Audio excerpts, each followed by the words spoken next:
नमस्कार स्टूडेंट्स, आज की वीडियो में आप सभी का स्वागत है। लास्ट वीडियो में मैंने आपके साथ फंक्शंस डिस्कस किए थे। फंक्शंस में बेसिकली कुछ प्रोग्राम्स और फंक्शंस करवाए थे और मैंने आपको फंक्शन ओवरलोडिंग और डिफ़ॉल्ट आर्गुमेंट का कंसेप्ट बताया था। फंक्शन ओवरलोडिंग और डिफ़ॉल्ट आर्गुमेंट सिर्फ C++ में ही कंसेप्ट्स अवेलेबल हैं। सी लैंग्वेज में ये अवेलेबल नहीं है। सी लैंग्वेज में अगर आप ये फंक्शन ओवरलोडिंग नहीं कर सकते, ना डिफ़ॉल्ट आर्गुमेंट का कंसेप्ट सी लैंग्वेज में है। अब फंक्शन से नेक्स्ट टॉपिक आपका है एरेज। एरेज क्या होते हैं? आपको पता है सिंपल वेरिएबल्स क्या होते हैं? सिंपल वेरिएबल्स में सिंपल वेरिएबल्स आप डिक्लेयर करते हैं और उनमें कोई ना कोई वैल्यू आप असाइन करते हैं या इनपुट कराते हैं और अपनी कैलकुलेशंस में यूज करते हैं। अब सिंपल वेरिएबल तो एक ही वैल्यू स्टोर कर सकता है। कई बार सिचुएशंस ऐसी आती हैं कि आपको मल्टीपल वैल्यूज के साथ डील करना पड़ता है। अगर आपको मल्टीपल वैल्यूज के साथ कुछ वर्क करना है तो फिर आप कैसे करेंगे? सपोज आपको 20 इंटीजर्स मैनिपुलेट करने हैं, तो क्या आप 20 सिंपल वेरिएबल्स बनाएंगे? 20 सिंपल वेरिएबल्स बनाना तो बहुत ही उनको डिक्लेयर करना और फिर उनके लिए असाइनमेंट या इनपुट कराना बहुत लेंथी वर्क हो जाएगा। आपको स्टेटमेंट्स बहुत सारी लिखनी पड़ जाएंगी। तो आपको इतने सारे वेरिएबल्स, सिंपल वेरिएबल्स डिक्लेयर ना करने पड़े, आपको क्या कंसेप्ट प्रोवाइड किया गया है? एरेज का कंसेप्ट प्रोवाइड किया गया है। सो एरेज क्या होते हैं? Arrays are also variables. Arrays भी क्या होते हैं? वेरिएबल्स ही होते हैं which are used to store multiple value of same type. यानी एरेज वेरिएबल्स ही होते हैं जिसमें हम मल्टीपल वैल्यू स्टोर कर सकते हैं, लेकिन सेम टाइप की। इंट एरे बनाएंगे तो उसमें इंटीजर ही स्टोर करेंगे। फ्लोट एरे बनाएंगे तो फ्लोट ही आप उसमें वैल्यूज इनपुट करेंगे। अगर आप कैरेक्टर एरे बनाएंगे तो कैरेक्टर्स ही स्टोर करेंगे। अब नेक्स्ट क्वेश्चन ये आता है, एरेज को डिक्लेयर कैसे करना है? सपोज मैंने एक इंट एरे बनाना है, तो कैसे बनाऊंगा? मेन फंक्शन में मैंने i n simple variables declare किए हैं और a मैंने एरे बना दिया है। एरे की पहचान होती है स्क्वायर ब्रैकेट। स्क्वायर ब्रैकेट क्या होती है? एरे की पहचान होती है।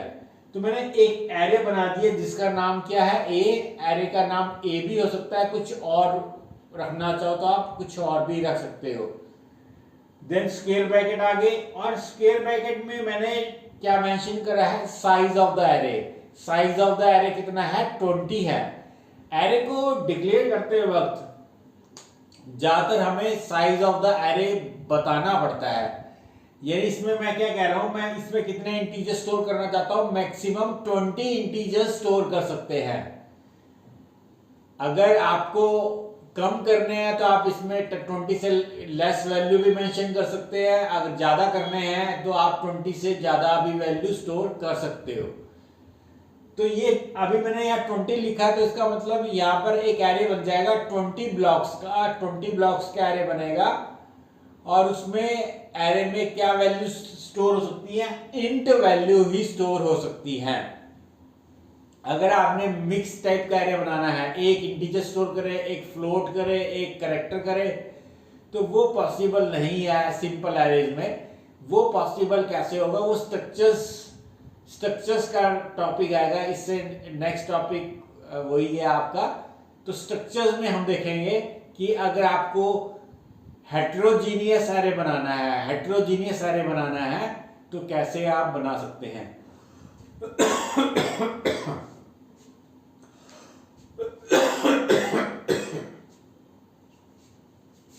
अभी ये ए एरे जो बना है 20 ब्लॉक्स का एरे बना है और होमोजेनियस एरे बना है, मतलब सेम टाइप की वैल्यू क्या हो सकती है? स्टोर हो सकती है।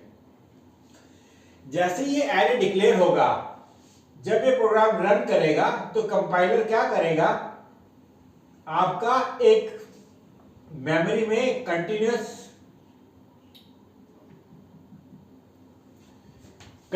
ऐसे मेमोरी बना देगा। हर ब्लॉक कितने बाइट्स को रिप्रेजेंट कर रहा है? 2 बाइट्स को रिप्रेजेंट कर रहा है, क्योंकि मेरा एरे किस टाइप का है? इंटीजर का है। इंटीजर कितने बाइट लेता है? 2 बाइट्स लेता है मेमोरी का। तो अगर इंटीजर 2 बाइट लेता है तो 2 बाइट का ब्लॉक बनेगा, और अगर ये 4 बाइट लेता है तो हर ब्लॉक कितने बाइट का बनेगा? 4 बाइट का बनेगा। तो अभी मैं 2 बाइट अज्यूम करके चल रहा हूं, तो ये अब ये हर ब्लॉक कितने बाइट का बनेगा? 2 बाइट का बनेगा। और एरे का जो नेम है वो इस मेमोरी से क्या हो जाएगा? अटैच हो जाएगा। और इन ब्लॉक्स की वो क्या करेगा? नंबरिंग भी कर देगा, क्योंकि आपको हर ब्लॉक एक्सेस करना है। तो इन ब्लॉक्स की वो क्या करेगा? नंबरिंग भी कर देगा। वो नंबरिंग कहां से शुरू होगी? 0 से शुरू होगी।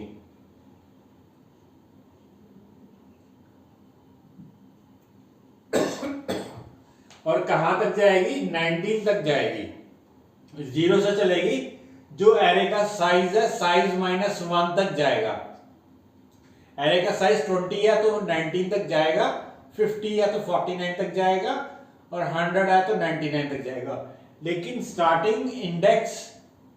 स्टार्टिंग नंबर क्या होगा आपके ब्लॉक का? 0 होगा आपका। अगर मुझे 0 ब्लॉक एक्सेस करना है तो मैं A0 लिखूंगा, A स्क्वायर ब्रैकेट 0, तो मेरा फर्स्ट ब्लॉक मैं एक्सेस कर रहा हूं। नेक्स्ट ब्लॉक एक्सेस करना है तो A1। आपको एरे का नाम स्क्वायर ब्रैकेट तो सेम रखने हैं, जस्ट आपको क्या करने हैं? अपना ब्लॉक का नंबर, या इसको कहते हैं इंडेक्स नंबर, आपको बस ब्लॉक का इंडेक्स नंबर ही चेंज करना है। जैसे जैसे आप इंडेक्स नंबर चेंज करते जाएंगे आपके डिफरेंट ब्लॉक्स एक्सेस होते जाएंगे।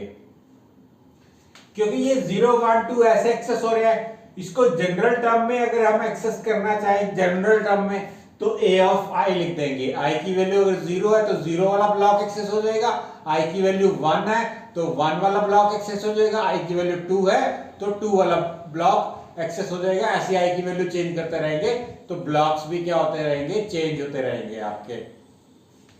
अब नेक्स्ट क्वेश्चन क्या आता है कि एरेज में हमें वैल्यूज कैसे स्टोर करनी है?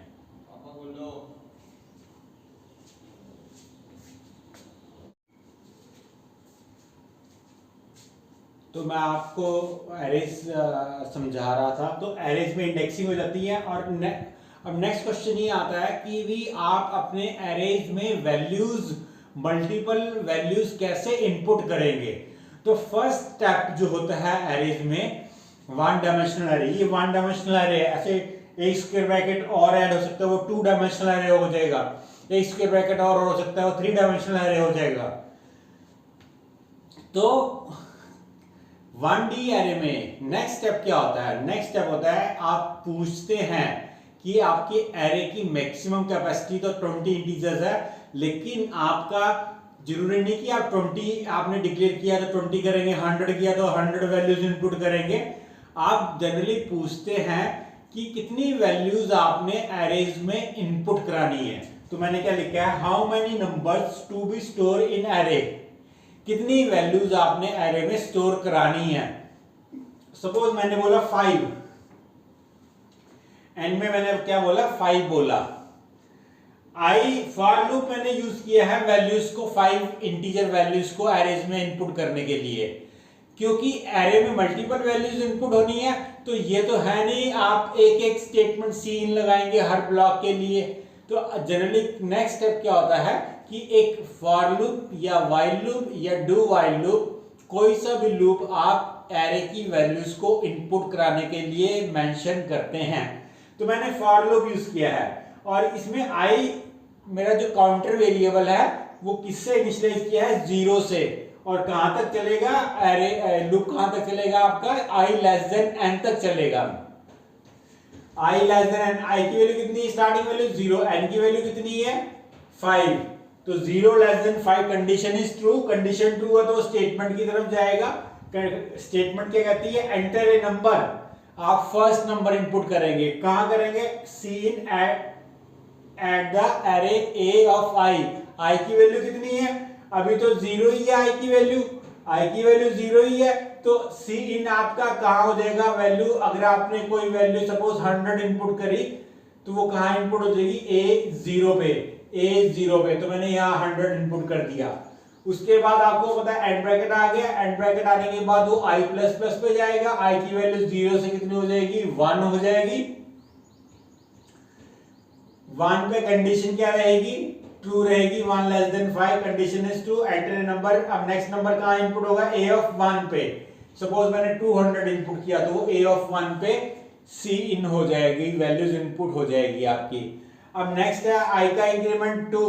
ऐसे A2 पे वैल्यू 300 इनपुट कर दी, ऐसे 3 पे मैंने 400 कर दी, ऐसे 4 इंडेक्स पे मैंने 500 कर दी। 5 3 4 पे मैंने वैल्यू इनपुट करने के बाद 5 हुआ, 5 का इंक्रीमेंट हुआ और 5 लेस देन 5 कंडीशन क्या होगी? फॉल्स होगी।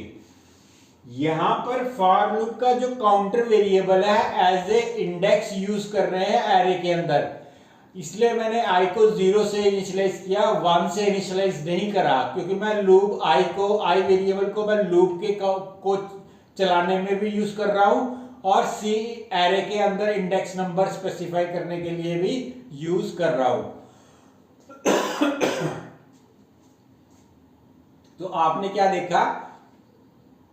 सबसे पहला स्टेप होता है कि how many values to be stored in the array. आपने एन में इनपुट कर दिया 5।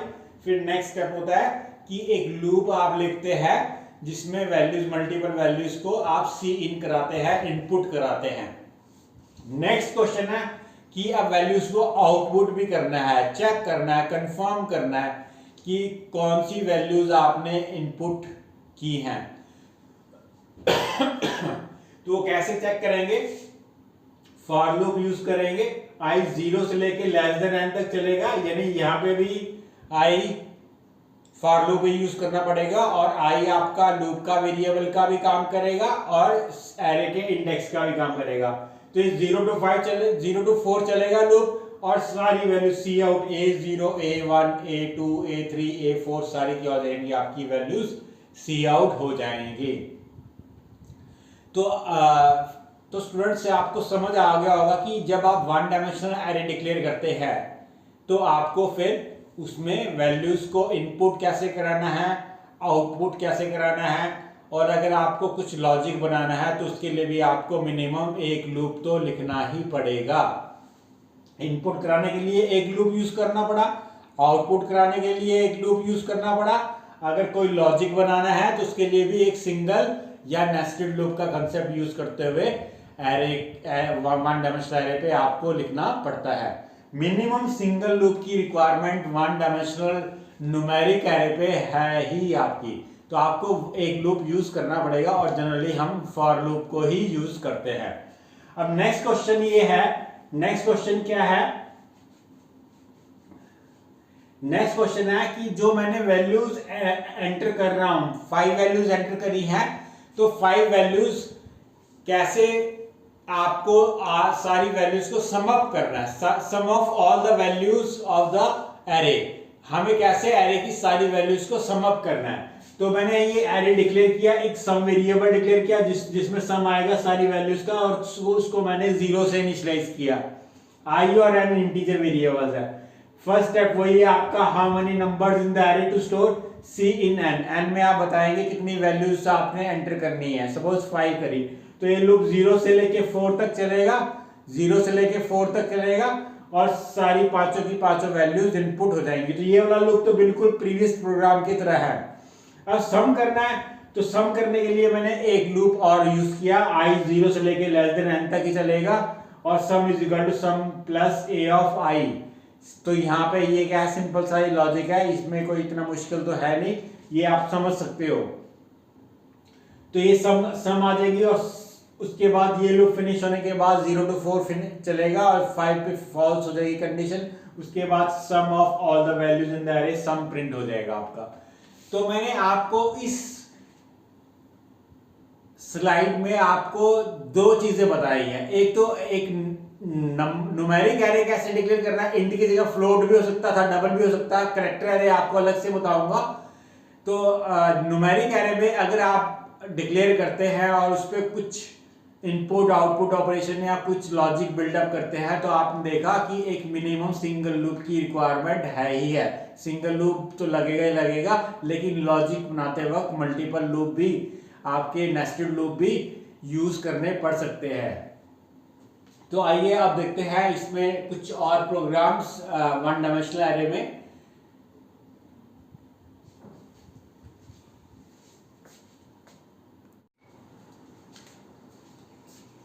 आइए स्टूडेंट्स अब एक प्रोग्राम और देखते हैं। सपोज आपने मल्टीपल वैल्यूज इनपुट कर दी इंटीजर एरे में, और आपको क्या करना है, उन वैल्यूज में से मैक्सिमम फाइंड आउट करना है। तो कैसे फाइंड आउट करेंगे आप, इस प्रोग्राम के थ्रू मैंने समझाया आपको। ये तो वेरिएबल डिक्लेरेशन आई और एन सिंपल इंटीजर वेरिएबल्स बन गए, ए एरे बन गया 20, और मैक्स में एक वेरिएबल डिक्लेयर किया जिसकी स्टार्टिंग वैल्यू 0 है, और इसमें क्या आएगा, मैक्सिमम वैल्यू आएगी। अब इसमें मैंने सबसे पहले वही स्टेप है आपका, पहले पूछेंगे कितनी वैल्यूज आप इनपुट करना चाहते हैं। तो एन में आपने सपोज बोला 5 वैल्यूज इनपुट आप करना चाहते हैं, तो ये तो इनपुट करने का लूप है। सी इन ए ऑफ आई क्या करेगा, इनपुट करने का लूप है। और ये वाला लॉजिक जो है,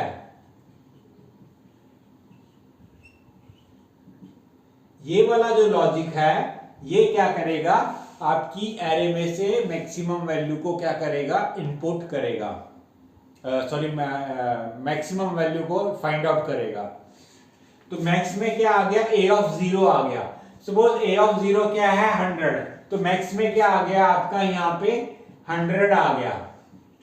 तो आई 0 से लेके लेस देन n तक चलेगा, यानी 5 बारी चलेगा, 0 से लेके 4 तक चलेगा, और मैक्स में ए ऑफ आई कंपेयर होता जाएगा। इफ कंडीशन चेक करती रहेगी, क्या मैक्स की वैल्यू ए आई से लेस है, अगर लेस है तो मैक्स में ए आई आ जाएगा। तो ये एक सिंपल सा लूप है जिसमें मैंने एक इफ कंडीशन लगा दी है, जिसमें मैंने मैक्स और ए आई को कंपेयर किया है। अगर मैक्स में वैल्यू ए आई से लेस है तो मैक्स में क्या आ जाएगा, ए आई आ जाएगा। सपोज मेरा यहाँ पर मैक्स की स्टार्टिंग वैल्यू क्या है, इसको 0 से नहीं 1 से शुरू करते हैं, क्योंकि 0 वैल्यू तो मैंने मैक्स में असाइन कर दी है। तो इस लूप को 1 से लेके लेस देन n तक चलाते हैं। तो मैक्स में क्या आ गया, ए ऑफ 0, यानी मैक्स में 100 आ गया। आई 1 से शुरू करेगा, कंडीशन चेक करेगा, आई की वैल्यू क्या है, 1 लेस देन 5, मैक्स में क्या आ जाएगा, A0 आ जाएगा, A0 यानी कि 100 आ जाएगा। और इस लूप को 0 से नहीं शुरू करेंगे, 1 से शुरू करेंगे, 1 से लेके लेस देन 5 तक जाएगा। तो I 1 हो गया, 1 less than 5 condition is true, condition true है, तो मैक्स में क्या है, 100 है, और A ऑफ I में क्या है, 1 है। तो A ऑफ 1 क्या है, A ऑफ 1 200 है, तो 100 लेस देन 200 होता है, मैक्स में A ऑफ 1 आ जाएगा, यानी कि क्या आ जाएगा, 200 आ जाएगा। उसके बाद आई का इंक्रीमेंट करेगा, 1 से कितना हो जाएगा, 2 हो जाएगा, 2 पे कंडीशन ट्रू रहेगी। मैक्स में क्या था, लास्ट टाइम आ गया था 200, और ए ऑफ 2 में क्या है, ए ऑफ 2 में 300 है, तो ये 300 से कंपेयर करेगा। तो 200 लेस देन 300 होता है, तो मैक्स में क्या आ जाएगा, 300 आ जाएगा। ऐसे A4 कंपेयर करेगा, 400 आ जाएगा मैक्स में, फिर 500 आ जाएगा, और मैक्स में इस लूप के फिनिश होने के बाद आपकी क्या हो जाएगी, मैक्सिमम वैल्यू आ जाएगी। और उसके बाद लूप फिनिश होने के बाद मैंने मैक्सिमम वैल्यू को प्रिंट कर दिया है। तो ये एक सिंपल सा लॉजिक है, आपको एक लूप तो यूज करना ही करना है, क्योंकि एरे प्रोसेसिंग में आपका एक लूप तो यूज होता ही होता है। और इस लूप के अंदर एक क्या यूज होगी है, इफ कंडीशन नंबर्स को कंपेयर करने के लिए। तो आइए आप, तो ये मैंने आपको 2 प्रोग्राम्स करवाए हैं, एक sum of all the values in the array and to find the maximum value from the array. तो अब इससे नेक्स्ट आपका कैरेक्टर 1D एरे है। तो आइए आप देखते हैं students character 1D array.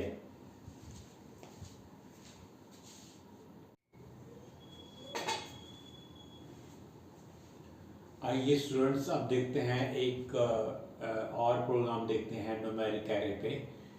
Numeric array पे मैंने इससे पहले आपको 2 प्रोग्राम्स करवाए हैं। पहला प्रोग्राम था कि आपने एरे में कैसे सारी वैल्यूज़ को सम अप करना है, सेकंड प्रोग्राम था मैक्सिमम वैल्यू कैसे फाइंड आउट करनी है एरे में से। आइए अब थर्ड देखते हैं कि एरे को, सपोज ये एक आपका एरे है, इसको सॉर्ट कैसे करना है। सॉर्ट आपने इन नंबर्स को अरेंज करना है। तो इस नंबर्स को, इसको प्रोग्राम को समझाने से पहले ये वाला स्टेप तो आपको क्लियर होगा ही होगा, क्योंकि इसमें तो क्या है, सिर्फ वेरिएबल्स डिक्लेयर हो रहा है, एरे डिक्लेयर हो रहा है और पूछा है कितने नंबर्स एरे में आपने इनपुट करने हैं। तो ये तो जस्ट आपका इनपुट करने का फॉर लूप है। सपोज 5 नंबर्स बोले हैं और ये 5 नंबर्स आपने 1 बाय 1 सी इन कर दिए हैं, इनपुट कर दिए हैं। अगर आप सी में काम करेंगे तो सी आउट और सी इन की जगह क्या आ जाएगा, प्रिंटर स्कैन आ जाएगा और आपका प्रोग्राम सेम रहेगा। सपोज ये वैल्यूज मैंने इनपुट करी हैं जीरो ब्लॉक पे 1 2 इनपुट किया है, 1 ब्लॉक पे 8 इनपुट किया है, 2 ब्लॉक पे 4 इनपुट किया है, 3 ब्लॉक पे -1, फोर्थ इंडेक्स पे, फोर्थ इंडेक्स ब्लॉक पे मैंने क्या इनपुट किया है, सपोज 3 इनपुट किया है। तो वैसे तो सॉर्टिंग करने के कई मेथड होते हैं, डिफरेंट सॉर्टिंग टेक्निक यूज होती हैं डाटा को सॉर्ट करने के लिए। इसमें मैंने जो सॉर्टिंग टेक्निक यूज करी है वो बबल सॉर्ट यूज किया है। बबल सॉर्ट, ऐसी आपकी बहुत सारी सॉर्टिंग टेक्निक होती हैं। सिलेक्शन सॉर्ट होता है, इंसर्शन सॉर्ट होता है, मर्ज सॉर्ट होता है, हीप सॉर्ट होता है, कई सारी क्विक सॉर्ट होता है। तो कई सारी टेक्निक्स होती है सॉर्ट करने के लिए। इसमें जो मैंने कंसेप्ट यूज किया है वो मैंने बबल सॉर्ट का कंसेप्ट यूज किया है। ये नेस्टेड लूप के बिना आप कोई भी सॉर्टिंग टेक्निक यूज कर लो, बिना नेस्टेड लूप के आपकी डाटा सॉर्ट नहीं हो सकता आपका। तो बबल सॉर्ट में क्या होता है, इस एरे में जो मैक्सिमम वैल्यू होगी वो बबल करके लास्ट इंडेक्स पे पहुंच जाएगी। यानी हम क्या करेंगे, स्टार्टिंग इंडेक्स से शुरू करेंगे और जो मैक्सिमम वैल्यू हमें मिलती जाएगी उसको हम कंपेयर करते करते लास्ट इंडेक्स पे प्लेस कर देंगे। फिर हम फोर्थ इंडेक्स पे यानी प्लेस कर देंगे। फिर उसके बाद क्या होगा, फिर 0 से लेके 3 वाला एरे कंसीडर करेंगे और उसमें जो ग्रेटर वैल्यू होगी वो लास्ट बबल करके थर्ड इंडेक्स पे आ जाएगी। ऐसे ही 0 1 2 एरे कंसीडर करके इसमें जो ग्रेटर वैल्यू होगी वो 2 इंडेक्स पे आ जाएगी। ऐसे 1 पे, ऐसे 0 पे आपकी जो वैल्यूज हैं ऐसे आपकी अरेंज हो जाएंगी। तो कैसे ये काम कर रहा है बबल सॉर्ट। आउटर लूप मैंने लिखा है आई 0 से शुरू करे, i less than n-1, n कितना है आपका 5, -1 4, यानी आपका i वाला लूप कब तक चलेगा, जब तक i 4 से लेस है, 4 से n-1 लिखना जरूरी है क्योंकि हम दो वैल्यूज को कंपेयर करेंगे तो हमें 4 से लेस तक 3 तक ही जाना है। 3 जब जाएंगे तो 3 और 4 कंसीडर जे वाला लूप अपने आप कर लेगा। तो लेस देन 5 -1 4 तक चलेगा। आई क्या स्टार्टिंग में 0 less than 4 condition is true, condition true है तो ये जे वाले लूप की तरफ जाएगा। जे वाला लूप क्या करेगा, 0 से शुरू करेगा और कब तक चलेगा, j less than n-1 -i-1। n की वैल्यू कितनी है 5, i की वैल्यू कितनी है 0 0 -1, 5 -0 -1 कितना, कहां तक चलेगा, क्या वैल्यू आएगी 4, यानी j भी कहां तक चलेगा, लेस देन 4 तक चलेगा। लेस देन 4 यानी 3 तक चलेगा j आपका।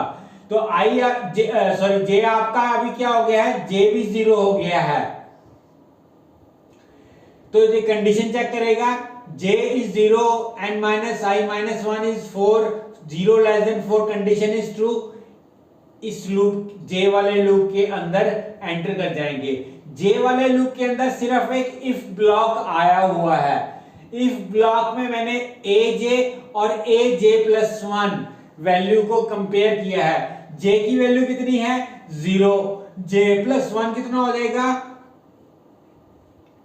a 0 प्लस 1 यानी a1। तो क्या a0 a1 से ग्रेटर है, a0 पे 2 है, a1 पे क्या है 8 है, तो 2 ग्रेटर देन 8 नहीं होता।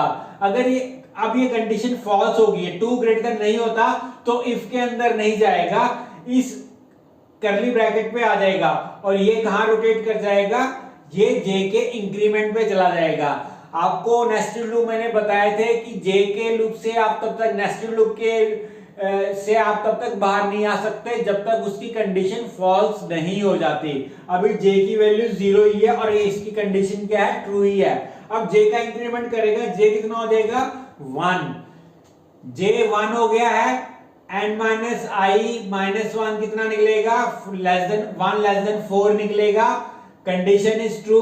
अब नेक्स्ट कंडीशन ट्रू है तो लूप की बॉडी चलाएगा और इफ कंडीशन चेक करेगा। इफ कंडीशन क्या कहती है ए जे की वैल्यू क्या है प्रेजेंट वैल्यू 1 और जे प्लस 1 कितना बन जाएगा आपका 1 प्लस 1 2, a2 a1 क्या a2 से ग्रेटर है, a1 8 है और a2 आपका क्या है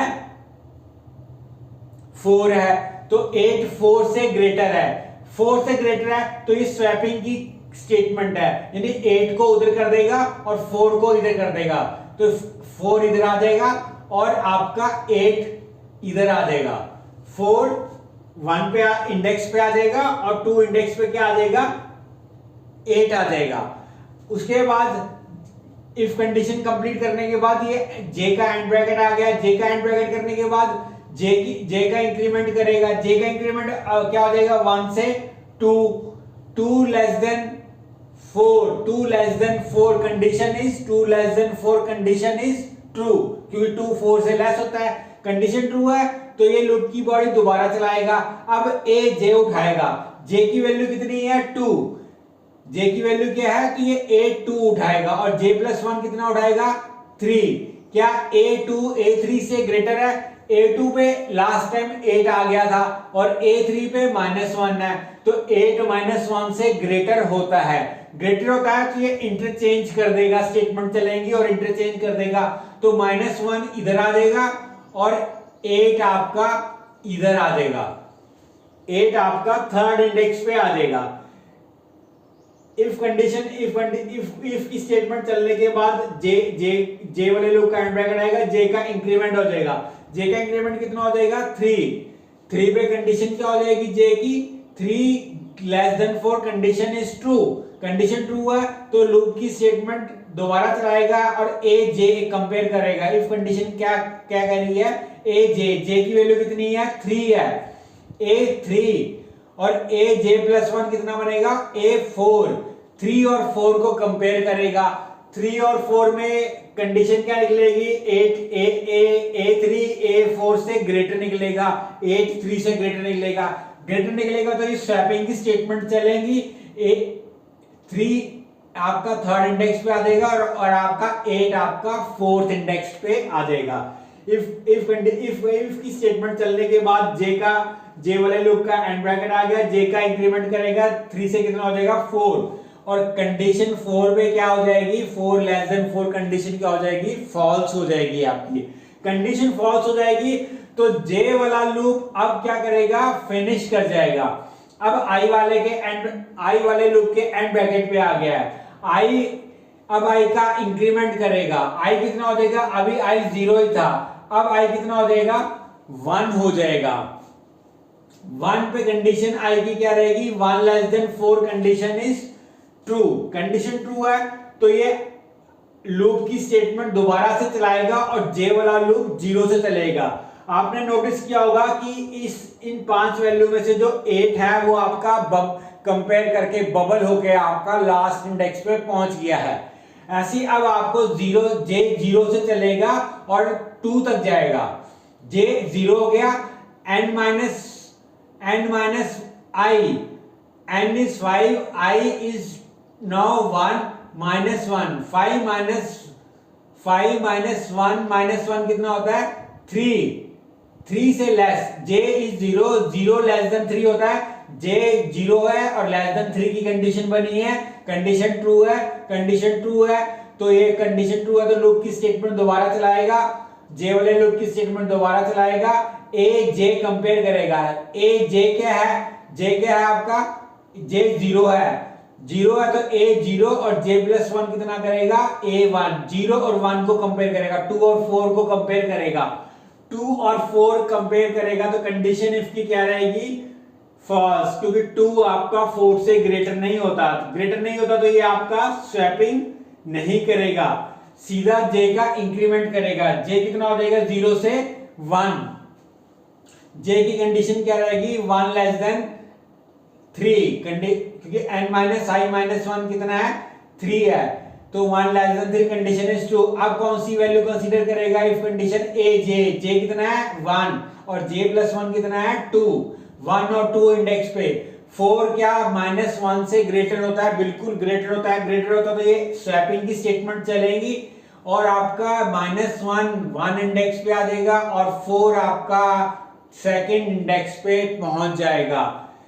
ये स्वैपिंग की स्टेटमेंट चलने के बाद जे का इंक्रीमेंट करेगा, जे कितना हो जाएगा 1 से 2, 2 पे कंडीशन क्या हो रहेगी 2 लेस देन 3, कंडीशन ट्रू रहेगी, कंडीशन ट्रू है तो इफ कंडीशन पे जाएगा और ए जे कितना है अब आपका 2, ए 2 और जे प्लस 1 कितना है 3, ए 2 क्या ए 3 से ग्रेटर होता है, बिल्कुल 4 3 से ग्रेटर होता है, कंडीशन इज ट्रू, ये स्वैपिंग की स्टेटमेंट चलेंगी, 3 आपका 2 पे पहुंच जाएगा और 4 आपका थर्ड इंडेक्स पे पहुंच जाएगा, उसके बाद जे का इंक्रीमेंट करेगा, कितना हो जाएगा 3 पे कंडीशन क्या रहेगी जे की 3 less than 3, condition is false, अब कंडीशन फॉल्स हो गया, तो नेक्स्ट जो आपका हाईएस्ट था, आपका सेकंड हाईएस्ट जो था वो बिल्कुल प्रॉपर थर्ड इंडेक्स पे पहुंच चुका है।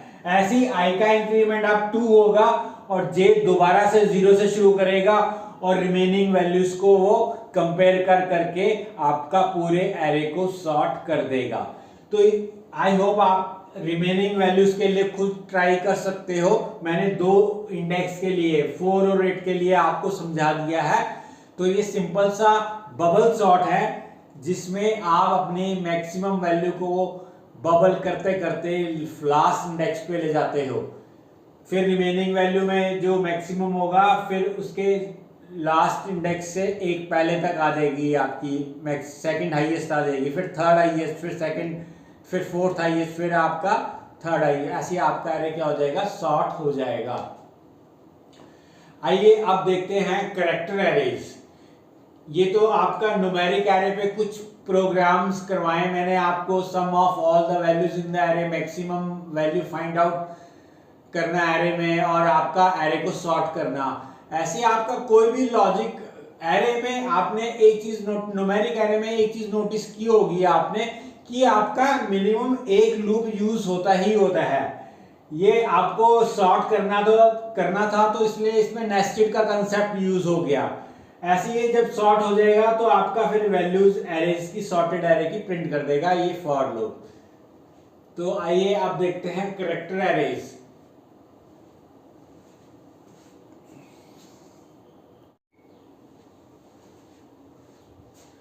आइए स्टूडेंट्स आप देखते हैं कैरेक्टर एरे। कैरेक्टर एरे आप कहाँ यूज करते हैं, इससे पहले मैंने आपको न्यूमेरिक एरे बताया था। न्यूमेरिक में अगर आपका मल्टीपल न्यूमेरिक डाटा है तो आप integer array, float array, double array बना सकते हो। मैंने आपको प्रोग्राम्स इंटीजर के साथ बताए हैं, आप फ्लोट डबल के साथ खुद कर सकते हो, जस्ट आपको डाटा टाइप ही चेंज करना है, इंट से फ्लोट करना, और आपका जो लॉजिक है, प्रोग्राम है, कंसेप्ट है, वो इंटीजर एरे की तरह ही रहेगा। आइए आप देखते हैं कैरेक्टर एरे। कैरेक्टर एरे में क्या होता है बेसिकली, जब आपको स्ट्रिंग्स के साथ डील, मल्टीपल कैरेक्टर्स के साथ डील करना है तो आप कैरेक्टर एरे यूज करते हैं, क्योंकि सिंगल कैरेक्टर के साथ तो आप बहुत कम डील करते हैं। ज़्यादातर आपको स्ट्रिंग्स ही मैनिपुलेट करनी पड़ती हैं। स्ट्रिंग का मतलब यानी कि एक से ज़्यादा कैरेक्टर्स के साथ ही डाटा आपको इनपुट करना पड़ता है। आपको जैसे फॉर एग्जांपल एक नेम एंटर करना है, एक एड्रेस एंटर करना है, तो आप नेम और एड्रेस कैसे इनपुट करोगे आप, तो उसके लिए आपको C++ में क्या मिला है, कैरेक्टर एरे मिला है। फर्स्ट प्रोग्राम मैंने जो बताया है सी लैंग्वेज का बताया है, क्योंकि मैं C++ के अंदर ही सी को कवर अप कर रहा हूं, तो मैंने पहला प्रोग्राम सी का बताया है और सेकंड जो प्रोग्राम बताया है C++ का बताया है।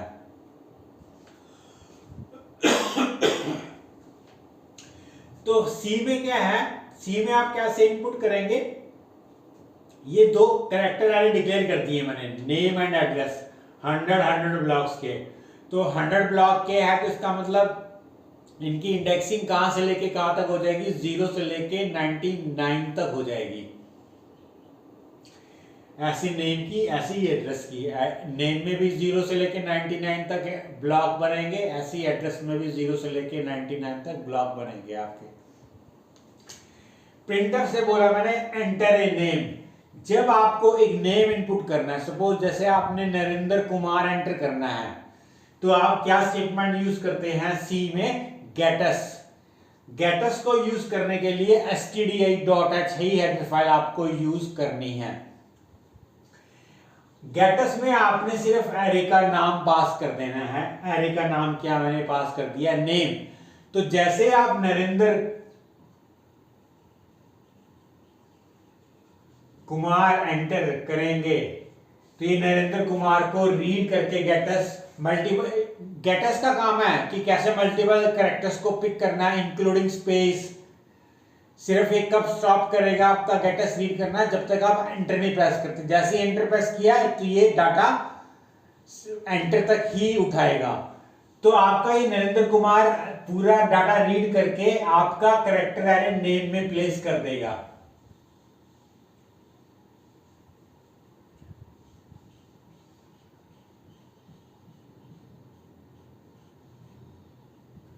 तो ये सपोज नरेंद्र आपने एंटर कर दिया, तो ये हर कैरेक्टर को क्या करेगा,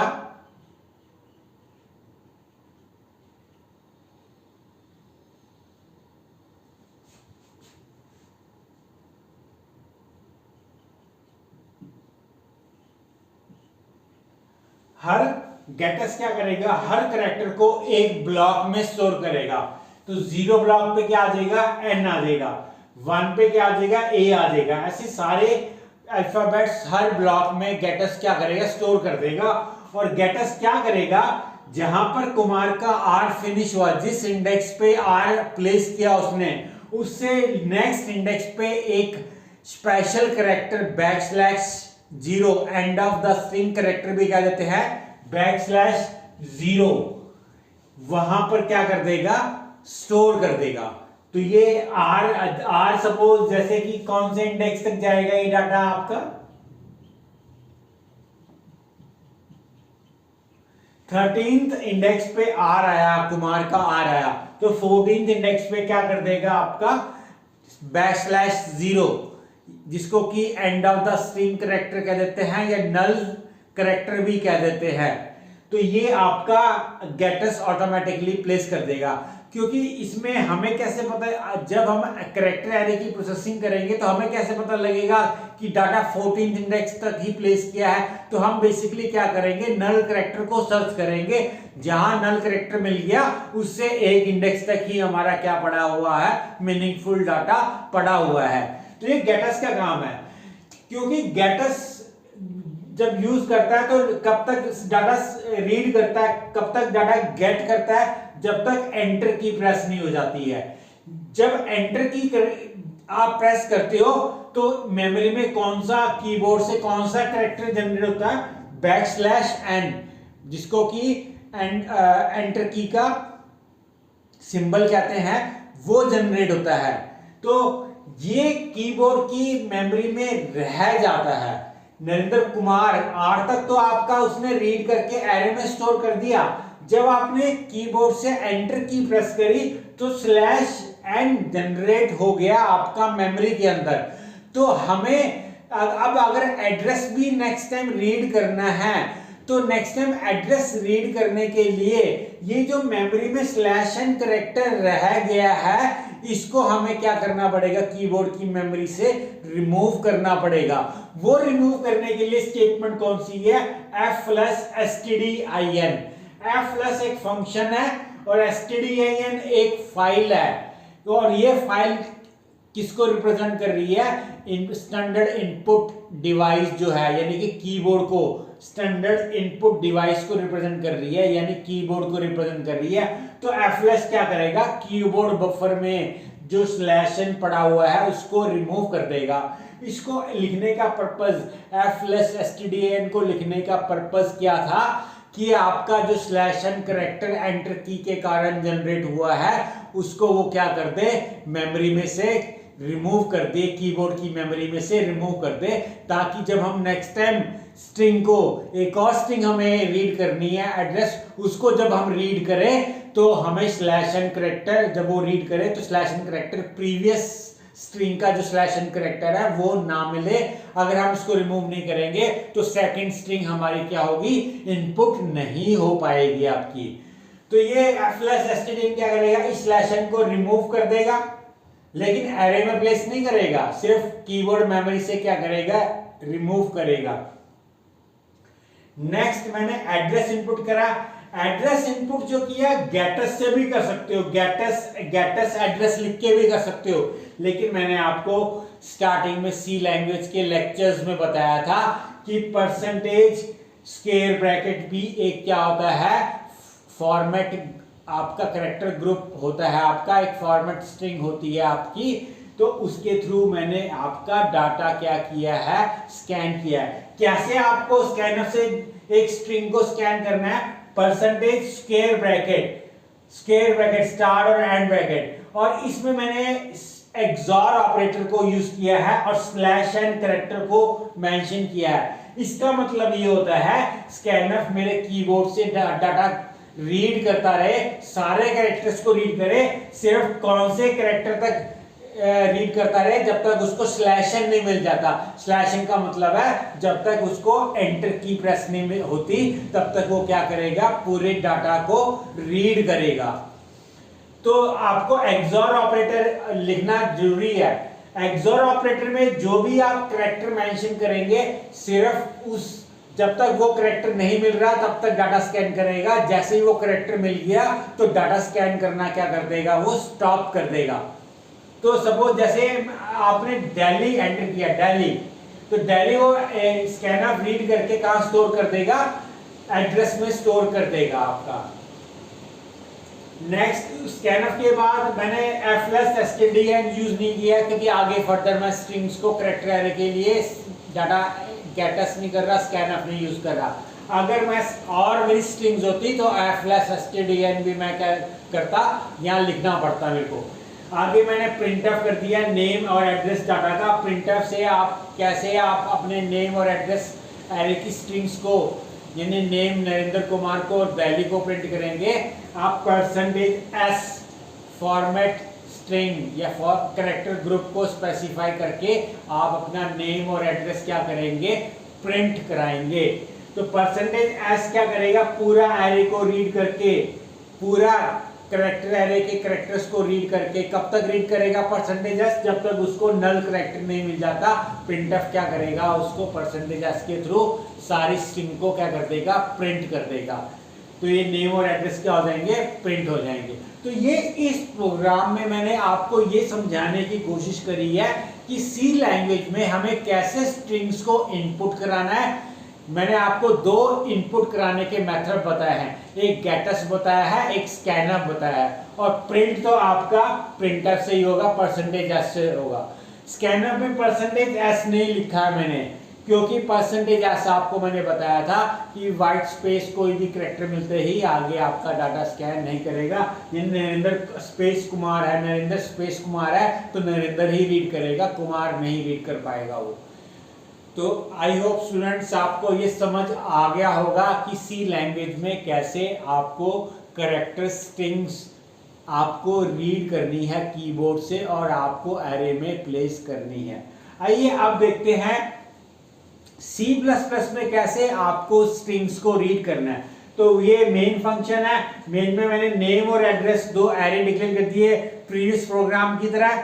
अब एंटर ए नेम, कैसे स्ट्रिंग को इनपुट करना है, cin.get, cin मैंने आपको बताया था iStream क्लास का ऑब्जेक्ट है। उस iStream क्लास के अंदर एक गेट फंक्शन है। एक गेट क्या है, फंक्शन है जो कैरेक्टर को रीड करने में आपकी हेल्प करता है। गेट कब तक डाटा रीड करेगा, जब तक एंटर नहीं मिल जाता।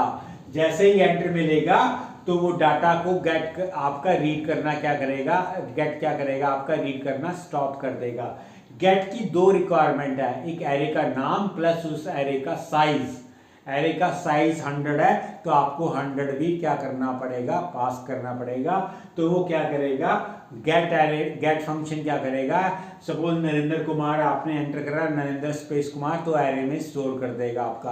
गेट भी आपका नल करेक्टर को लास्ट आपका जहां करेक्ट मीनिंगफुल डाटा है उसके लास्ट में अपेंड करेगा, ऐड करेगा।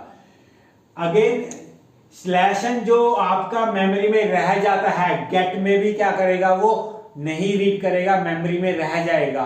तो उस गेट को, उस स्लैशन को भी हमें क्या करना पड़ेगा, रीड करना पड़ेगा। उसको रीड करने के लिए cin.get विदाउट पैरामीटर्स भी हमें मेंशन करना पड़ेगा। ये गेट फंक्शन विदाउट पैरामीटर क्या करता है, सिर्फ एक कैरेक्टर को कीबोर्ड बफर से रीड करता है। और वो कैरेक्टर कौन सा रह गया था, नरेंद्र कुमार के बाद एंटर की का स्लैशन। तो वो गेट क्या करेगा, इस स्लैशन को भी क्या कर लेगा, विदाउट पैरामीटर वाला cin.get क्या करेगा, विदाउट पैरामीटर वाला आपका रीड कर लेगा। अगर आपको डाटा भी रीड करना है और स्लैशन भी कीबोर्ड बफर से रिमूव करना है तो आप गेट लाइन यूज कर सकते हो। गेट लाइन का मतलब है get the data and remove the next line character from the keyboard memory. तो गेट लाइन, आप इन दो स्टेटमेंट का जो इफेक्ट था वो सिंगल गेट लाइन से भी आप क्या कर सकते हो, आप यूज कर सकते हो। गेट लाइन में भी दो पैरामीटर्स की रिक्वायरमेंट है, एरे का नाम और एरे का साइज।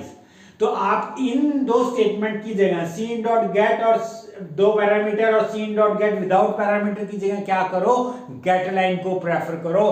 क्योंकि गेट लाइन क्या करता है, आपका डाटा रीड करके कीबोर्ड से एरे में प्लेस करेगा और न्यू लाइन कैरेक्टर को, स्लैशन क्या होता है, न्यू लाइन कैरेक्टर जो कि एंटर की प्रेस करने के बाद जनरेट होता है, उसको भी क्या कर देगा, कीबोर्ड से रिमूव करेगा।